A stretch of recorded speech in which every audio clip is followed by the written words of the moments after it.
ವಾಹ್, ಯಾಕೆ ಈಗ ಬಂತ ಸ್ವಾದ? ಖಂಡಿತ ಈಗ ಬಂತು ಅಸಲಿ ಸ್ವಾದ. MDH chunky chaat masala life ಅಲ್ಲಿ ಅಸಲಿ ಸ್ವಾದ ತರುತ್ತೆ. ಅಸಲಿ ಮಸಾಲ MDH. ದರ್ಶನ್ ಪರಪ್ಪನ ಅಗ್ರಹಾರ ಜೈಲು ಪಾಲಾಗಿ ಇಂದಿಗೆ 5ನೇ ದಿನ. ಮಹಿಳಾ ಕೇಂದ್ರ ಕಾರಾಗೃಹ ಕೊಠಡಿಯಲ್ಲಿ ದಾಸ ಲಾಕ್. ಟಿವಿನಲ್ಲಿ ಜೈಲು ದರ್ಶನದ ಎಕ್ಸ್ಕ್ಲೂಸಿವ್ ದೃಶ್ಯ. ದರ್ಶನ್ ಜೀವನ ಹಾಳು ಮಾಡಿಕೊಂಡ್ರು ಎಂದ ರಮ್ಯಾ. ಡೆವಿಲ್ ಚಿತ್ರದ ಪ್ರಮೋಷನ್ಗೆ ಇಳಿದ ವಿಜಯಲಕ್ಷ್ಮಿ. ಇದೆಲ್ಲವನ್ನ ನೋಡೋಣ ದರ್ಶನ್ ವಿಲವಿಲ ನ್ಯೂಸ್ ಟಾಪ್ನಲ್ಲಿ. ಪರಪ್ಪನ ಅಗ್ರಹಾರದ ನೂತನ ಮಹಿಳಾ ಕೇಂದ್ರ ಕಾರಾಗೃಹ ಕೊಠಡಿ ಸಂಖ್ಯೆ 1ರಲ್ಲಿ ನಟ ದರ್ಶನ್ ಅಂಡ್ ಗ್ಯಾಂಗ್ ಅನ್ನ ಬಂಧಿಸಲಾಗಿದೆ. ದರ್ಶನ್ ಉಳಿದುಕೊಂಡಿರೋ ಜೈಲು ಕೊಠಡಿಯ ಎಕ್ಸ್ಕ್ಲೂಸಿವ್ ದೃಶ್ಯ TV9ಗೆ ಲಭ್ಯವಾಗಿದ್ದು, ಹೆಜ್ಜೆ ಹೆಜ್ಜೆಗೂ ಜೈಲು ಸಿಬ್ಬಂದಿ ಕಾವಲು ಕಾಯ್ತಿದ್ದಾರೆ. ಚಾಲೆಂಜಿಂಗ್ ಸ್ಟಾರ್ ದರ್ಶನ್ಗೆ ಪರಪ್ಪನ ಅಗ್ರಹಾರ ಜೈಲು ಸೇರಿ ಇವತ್ತಿಗೆ 5ನೇ ದಿನ. ಆದ್ರೆ ಈಗಲೇ ದಾಸನಿಗೆ ಅಕ್ಷರಶಃ ನರಕ ದರ್ಶನವಾಗ್ತಿದೆ. ಜೈಲಿನ ಬಿಗಿ ರೋಲ್ಸ್ ಕಾಟೇರನನ್ನ ಹಿಂಡಿ ಹಿಪ್ಪೆ ಮಾಡ್ತಿದೆ.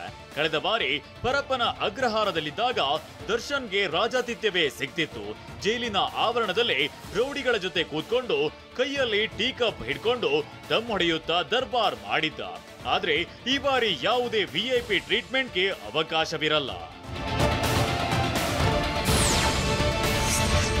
ಜೈಲಿನಲ್ಲಿ ಕೊಲೆ ಆರೋಪಿ ದರ್ಶನ್ಗೆ ಯಾವುದೇ ವಿಶೇಷ ಸವಲತ್ತು ನೀಡಬಾರದು ಅಂತ ಸುಪ್ರೀಂ ಕೋರ್ಟ್ ಖಡಕ್ ಸೂಚನೆ ಕೊಟ್ಟಿದೆ. ನೀವು ಯಾರಿಗಾದ್ರೂ VIP ಆತಿಥ್ಯ ನೀಡಲಾಗುತ್ತಿರುವ ಬಗ್ಗೆ ಫೋಟೋ ಅಥವಾ ವಿಡಿಯೋ ನಾವು ನೋಡಿದ್ರೆ ಮೊದಲು ನಿಮಗೆ ಸಮನ್ಸ್ ನೀಡಬೇಕಾಗುತ್ತೆ ಅಂತ ಅಧಿಕಾರಿಗಳಿಗೆ ಸುಪ್ರೀಂ ಕೋರ್ಟ್ ಎಚ್ಚರಿಸಿದೆ. ಹೀಗಾಗಿ ಪರಪ್ಪನ ಅಗ್ರಹಾರ ಜೈಲಾಧಿಕಾರಿಗಳು ಫುಲ್ ಅಲರ್ಟ್ ಆಗಿದ್ದಾರೆ.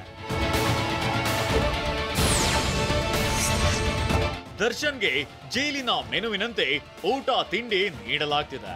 ದರ್ಶನ್ ಸುತ್ತ ಜೈಲು ಸಿಬ್ಬಂದಿ ಹದ್ದಿನ ಕಣ್ಣಿಟ್ಟಿದ್ದಾರೆ. ನಿಯಮ ಉಲ್ಲಂಘನೆಯಾಗದಂತೆ ಎಚ್ಚರಿಕೆ ವಹಿಸಿದ್ದಾರೆ. ಬಾಡಿ ವರ್ನ್ ಕ್ಯಾಮೆರಾ ಇಟ್ಕೊಂಡು ಕಾವಲು ಕಾಯ್ತಿದ್ದಾರೆ. ಓರ್ವ assistant superintendent, 2 jailer, 2 assistant jailer ಉಸ್ತುವಾರಿ, ಸೆಲ್ ಬಳಿ 2 ಹೆಡ್ ವಾರ್ಡರ್, 2 ವಾರ್ಡರ್ಗಳಿದ್ದಾರೆ. ಇಷ್ಟು ದಿನ ಬೇಲ್ ಮೇಲಿದ್ದ ದರ್ಶನ್ ಅಂಡ್ ಗ್ಯಾಂಗ್ ಪರಪ್ಪನ ಅಗ್ರಹಾರ ಜೈಲು ಸೇರಿದೆ. ವೀಕೆಂಡ್ ನಲ್ಲಿ ಪಾರ್ಟಿ ಮೋಜು ಮಸ್ತಿ ಮಾಡ್ತಿದ್ದ ದರ್ಶನ್ ಜೈಲಿನಲ್ಲಿ ಪಲಾವ್, ಉಪ್ಪಿಟ್ಟು ಸೇವಿಸುತ್ತಿದ್ದಾನೆ. ನಿನ್ನೆ ಜೈಲಿನ ಮೆನುವಿನ ಪ್ರಕಾರ ದರ್ಶನ್ ಪಲಾವ್ ಸೇವಿಸಿದ್ದಾನೆ. ಸಾಮಾನ್ಯ ವಿಚಾರಣಾಧೀನ ಕೈದಿಯಂತೆ ದರ್ಶನ್ ನಿಧಾನಕ್ಕೆ ಜೈಲಿನ ವಾತಾವರಣಕ್ಕೆ ಹೊಂದಿಕೊಳ್ತಿದ್ದಾನೆ. ಇನ್ನು ಕೊಲೆ ಕೇಸ್ನ A1 ಪವಿತ್ರ ಗೌಡ ಸಹ ಕೈದಿಗಳ ಜೊತೆ ಬೆರೆಯುತ್ತಿದ್ದಾನೆ. ದರ್ಶನ್ ಜೈಲು ಸೇರಿದ್ದ ಬಗ್ಗೆ ಮಾತನಾಡಿರೋ ನಟಿ ರಮ್ಯಾ, ಚೆನ್ನಾಗಿದ್ದ ದರ್ಶನ್ ಜೀವನ ಹಾಳು ಮಾಡಿಕೊಂಡ್ರು ಎಂದಿದ್ದಾರೆ. ಸುಪ್ರೀಂ ಕೋರ್ಟ್ ತೀರ್ಪಿಗೆ ಸಂತಸ ವ್ಯಕ್ತಪಡಿಸಿರೋ ರಮ್ಯಾ, ರೇಣುಕಾಸ್ವಾಮಿ ಕುಟುಂಬಕ್ಕೆ ನ್ಯಾಯ ಸಿಕ್ಕಿದೆ ಅಂತ ಹೇಳಿದ್ದಾರೆ. ಈಗ ಆಗದೆ ಹೋಗಿದ್ದಿದ್ರೆ ಇನ್ನೂ ಅಷ್ಟು ಚೆನ್ನಾಗಿರ್ಬೋದಾಗಿತ್ತು, ಆದರೆ ಅವ್ರ ಜೀವನ ಹಾಳು ಮಾಡಿಕೊಂಡ್ರು ಅಂತ ಅಲ್ಲಿ ನನಗೆ ಬೇಜಾರ ಆಯ್ತು ಅಷ್ಟೇ. ಖಂಡಿತವಾಗ್ಲೂ ರೇಣುಕಾಸ್ವಾಮಿ ಅವ್ರ ಕುಟುಂಬಕ್ಕೆ, ಎಸ್ಪೆಷಲಿ ಅವರ ಹೆಂಡತಿ ಮತ್ತು ಈಗ ಒಂದಷ್ಟು ತಿಂಗಳು ಮುಂದೆ ಒಂದು ಮಗು ಕೂಡ ಆಗಿದೆ. ಸೊ ಅವರಿಗೆ ನ್ಯಾಯ ಸಿಕ್ಕಿದೆ ಅಂತ ನಾನು ಅನ್ಕೋತೀನಿ. ದರ್ಶನ್ ಜೈಲಿಗೆ ಹೋಗಿರೋದ್ರಿಂದ ಚಿತ್ರರಂಗಕ್ಕೆ ನಷ್ಟ ಅಂತ ಕೆಲವರು ಹೇಳ್ತಿದ್ದಾರೆ. ಈ ಬಗ್ಗೆ ಪ್ರತಿಕ್ರಿಯಿಸಿದ ರಮ್ಯಾ, ಚಿತ್ರ ಹಿಟ್ ಆಗಲು ದೊಡ್ಡವರೇ ಬೇಕಾಗಿಲ್ಲ ಎಂದಿದ್ದಾರೆ.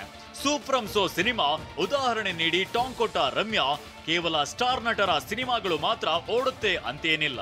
ಚಿತ್ರಕಥೆ ಚೆನ್ನಾಗಿದ್ರೆ ಜನರು ಚಿತ್ರಮಂದಿರಗಳಿಗೆ ಬಂದೇ ಬರ್ತಾರೆ. ಅದಕ್ಕೆ ಸೂಕ್ತ ಉದಾಹರಣೆ ಅಂದ್ರೆ ಸೂಪ್ ಫ್ರಮ್ ಸೋ ಸಿನಿಮಾ ಅಂತ ಹೇಳಿದ್ದಾರೆ. ಕೇವಲ ಸೂಪ್ ಫ್ರಮ್ ಸೋ ಆಯ್ತಲ್ಲ, ಇವಾಗ ಸೂಪ್ ಫ್ರಮ್ ಸೋ ಇಂದ ಏನು ಕಲ್ತಿದ್ದೀವಿ ನಾವು? ದೊಡ್ಡ ಹೀರೋ, ದೊಡ್ಡ ಬಜೆಟ್ ಏನು ಬೇಕಾಗಲ್ಲ. ಕತೆ ಚೆನ್ನಾಗಿದ್ರೆ ಫ್ಯಾಮಿಲಿ ಆಡಿಯನ್ಸ್ ಬಂದು ನೋಡಿದ್ರೆ ಸಿನಿಮಾ ಹಿಟ್ ಆಗುತ್ತೆ. That's what I feel. Darshan jail ಪಾಲಾದ ಬೆನ್ನಲ್ಲೇ ಚಿತ್ರರಂಗ ಲಾಭ ನಷ್ಟ ಬಗ್ಗೆ ಮಾತನಾಡ್ತಿದೆ. ಹೀಗಿರುವಾಗ ದರ್ಶನ್ ಪತ್ನಿ ವಿಜಯಲಕ್ಷ್ಮಿ ಡೆವಿಲ್ ಚಿತ್ರದ ಪ್ರಮೋಷನ್ಗೆ ಮುಂದಾಗಿದ್ದಾರೆ. ಫ್ಯಾನ್ಸ್ ಜೊತೆ ನಾನಿರ್ತೀನಿ ಅಂತ ಪೋಸ್ಟ್ ಮಾಡಿದ್ದಾರೆ. ನಾನು ನಿಮ್ಮ ಪರ, ದರ್ಶನ್ ಸಾಮಾಜಿಕ ಜಾಲತಾಣ ಹ್ಯಾಂಡಲ್ ಮಾಡ್ತೀನಿ ಅಂತ ಪೋಸ್ಟ್ ನಲ್ಲಿ ಮಾಹಿತಿ ನೀಡಿದ್ದಾರೆ. ದರ್ಶನ್ ಪತ್ನಿ ವಿಜಯಲಕ್ಷ್ಮಿ ಸೋಷಿಯಲ್ ಮೀಡಿಯಾ ಹ್ಯಾಂಡಲ್ ಜವಾಬ್ದಾರಿ ಹೊತ್ತಿದ್ದು, ನಟಿ ರಮ್ಯಾ ಇದನ್ನ ಸ್ವಾಗತಿಸಿದ್ದಾರೆ. ಇದು ಒಳ್ಳೆಯ ಬೆಳವಣಿಗೆ. ಅಭಿಮಾನಿಗಳಿಗೆ ವಿಜಯಲಕ್ಷ್ಮಿ ಈ ಮೂಲಕ ಒಳ್ಳೆ ಸಂದೇಶ ಕೊಡಬಹುದು ಅಂತ ಹೇಳಿದ್ದಾರೆ. MDH ಜನ ಮಸಾಲ. ಈಗ ಕಡಲೆ ಇರಲಿ, ಹಲಸಂಡೆ ಬೀಜ, ಕಪ್ಪು ಕಡಲೆ ಅಥವಾ ಬಿಳಿ ಕಡಲೆ, ಎಲ್ಲವೂ ಸ್ವಾದಿಷ್ಟವಾಗುತ್ತೆ. DH